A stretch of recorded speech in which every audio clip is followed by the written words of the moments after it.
Videos देखने के लिए सब्सक्राइब करें जनसत्ता.com, बेल आइकन दबाकर पाएं लेटेस्ट नोटिफिकेशंस। नमस्कार, स्वागत है आपका जनसत्ता पर। दुनिया के सबसे सुरक्षित जगहों में से एक अमेरिकी राष्ट्रपति आवास यानी कि व्हाइट हाउस के पास फायरिंग हुई है। गोलीबारी की सूचना से हड़कंप मच गया। फायरिंग के बाद अमेरिकी सीक्रेट एजेंट्स अलर्ट हो गए और राष्ट्रपति डोनाल्ड ट्रंप को प्रेस कॉन्फ्रेंस के बीच से सुरक्षित स्थान पर ले गए। तो आइए इस रिपोर्ट में जानते हैं क्या है पूरा मामला और फायरिंग के बाद व्हाइट हाउस में कैसे थे हालात।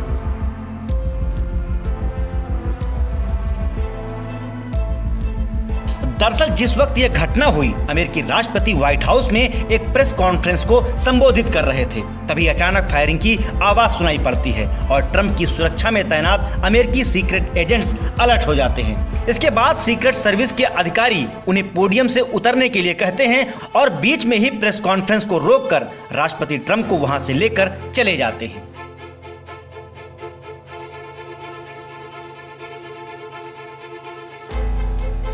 हालांकि व्हाइट हाउस के बाहर शूटिंग की पुष्टि के बाद राष्ट्रपति ट्रंप ब्रीफिंग रूम में वापस आ गए। उन्होंने कहा कि राष्ट्रपति आवास के बाहर शूटिंग चल रही थी, लेकिन अब हालात अच्छी तरह से कंट्रोल में हैं। ट्रंप ने कहा कि मैं सीक्रेट सर्विस को धन्यवाद देना चाहता हूं कि उन्होंने हमेशा की तरह जल्दी और बहुत प्रभावी काम किया।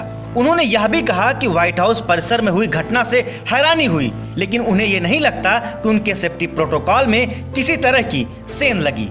ट्रंप ने अपने सीक्रेट सर्विस एजेंट्स की तारीफ करते हुए कहा कि बेहद कम समय में उन्होंने हालात पर काबू पाया और उनकी मौजूदगी में वे खुद को हमेशा सुरक्षित और सहज महसूस करते हैं।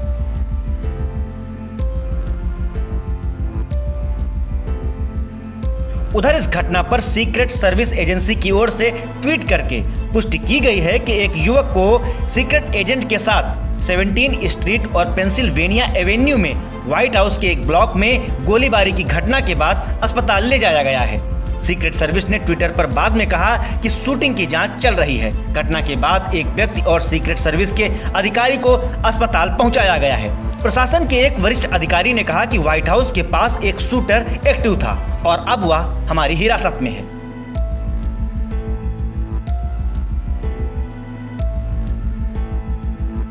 आपको बता दें कि फायरिंग की घटना से पहले पत्रकारों को संबोधित करते हुए ट्रंप ने अमेरिका में कोरोना संकट को लेकर अपनी बात रखी। ट्रंप ने कहा कि हमने करीब 6 करोड़ 50 लाख लोगों का कोरोना टेस्ट किया है। कोई भी देश उस संख्या के आसपास भी नहीं है। हालांकि 1 करोड़ 10 लाख टेस्ट के साथ भारत दूसरे स्थान पर है। ट्रंप ने कहा कि मुझे विश्वास है कि कोरोना के खिलाफ लड़ाई में इस साल के आखिर तक हमारे पास इसकी वैक्सीन जरूर होगी।